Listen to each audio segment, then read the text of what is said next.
name is Mtegeki Moses. I work with Amala as a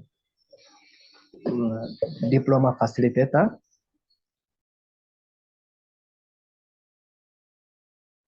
Well, translanguaging is like multilingual session whereby the students are able to interact the content using their own language. They brainstorm the content in order to find out the meaning of the content in the easiest way. So that's all about translanguaging in a simple term. Actually, it has really translanguaging session has really helped a lot. It really helps us, the facilitators, to make the work more easier, because we realize that some of the students come from different background diversity. And when they are here at Amala here, every student speaks a different language. And when you try now to explain something in English, it becomes easier because some of the students come from the countries that they don't really use English as an official language. For example, some of the students come from DRC Congo, where they use French. Some of them come from the countries where they use Arabic, like in Sudan, in North Sudan. And some of the students come from different countries where they use only English as an official language, but also depending with the level of the academic, because Amala deals with the students who have dropped out, who never completed the high school. So now English becomes a challenging for them. Now incorporating translanguaging, it makes the student to discuss the content in their languages and ensure that they understand it very fast. They brainstorm it and then later on they present now in the English, whereby other students are able to learn from their discussions. It has really helped a lot.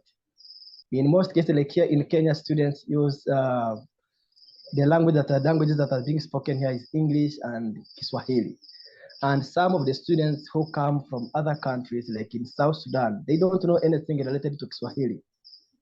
And even those students who come from other countries, like in Somali, and those who come from other countries, like in Uganda, they don't know anything related to Kiswahili, not even Arabic. So now it becomes difficult for them now to come and understand the content here. So when we use the students to elaborate something in their own understanding of their mother tongue, the student gets to understand the content better compared to how we would have explained it in the language of official like English. We also have students who speak their own mother tongue regardless of the Arabic and the French and all. They have their own mother tongue. And when they are here, we group them according to their own mother tongue speaking. And then the students are able to explain to each other in a manner that they can understand the content very easier. And then among those students, there are those actually who also understand English somehow better than the other. So they pick one person who can present again what they have discussed to the entire group in the language that everybody understands, which is now the English. And at some point, we also group those students who you don't know French, you don't know Arabic, and they don't have anybody that they can use the same language within the classroom. They don't have anybody who they speak the same language. So we group them according to the language that they can understand, and that is Kiswahili. So we put them aside and we tell them, okay, for you who speak Swahili, sit here. For you who share the same mother tongue, sit here. For you who share the same Arabic, you understand Arabic, sit here. And for you who don't have anybody to share with, then we can share in English. That is more easier for you to understand. So that is how it has helped the smooth running of the sessions. And through that, we came to realize that the students are able to understand the competencies very well. Initially, before the translanguaging was introduced around as Amala in the classroom, like for us here, using it here in Kenya, in Kakuma, it was really difficult sometimes for the students to master the competence and work on the success indicator.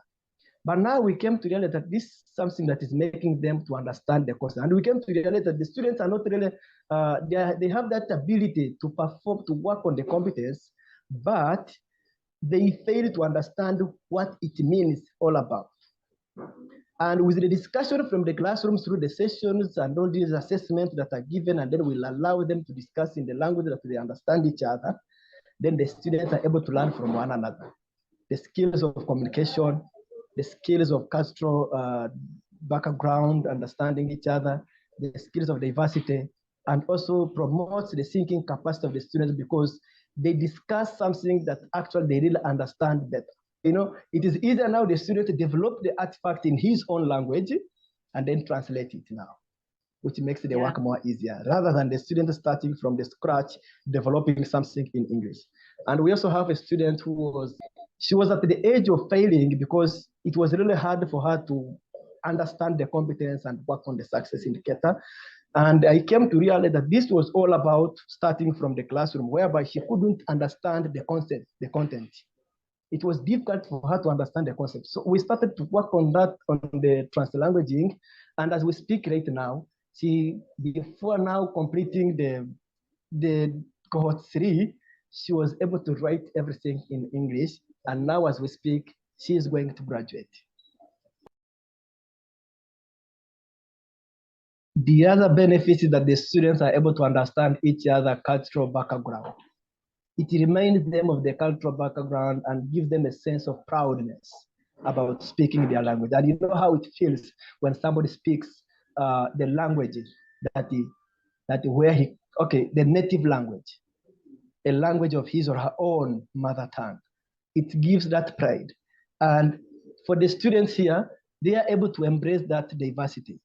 And even the students are able to learn from one another's cultures, whereby students are able to understand each other cultures, each other languages that are being spoken, even including to us facilitators. Some of the languages that we just came to hear them, like personal, like as me, Moses, I came to hear some of these languages that the students are, oh, there's this language, oh, there's this culture. Through this translanguaging, as we are grouping them, students learn from one another and we also learn from, and also students are able to understand that, oh, so and so comes from this diversity and this, that's what they do. So there's that cultural diversity, promotion of cultural diversity and proudness of reminding each other their own culture. Actually, this makes the refugees feel more pride about using their own languages. When you're outside of the country where you don't really speak your own language, and if you meet somebody whom you share the same language, there is always a lot of excitement. If this translanguaging was not introduced within Amala, especially here, where the students come from different diversity of background, I don't think if students would have excelled the way how they have excelled. But with translanguaging, it has really promoted and contributed a lot in terms of enhancing the students' learning and their outcomes.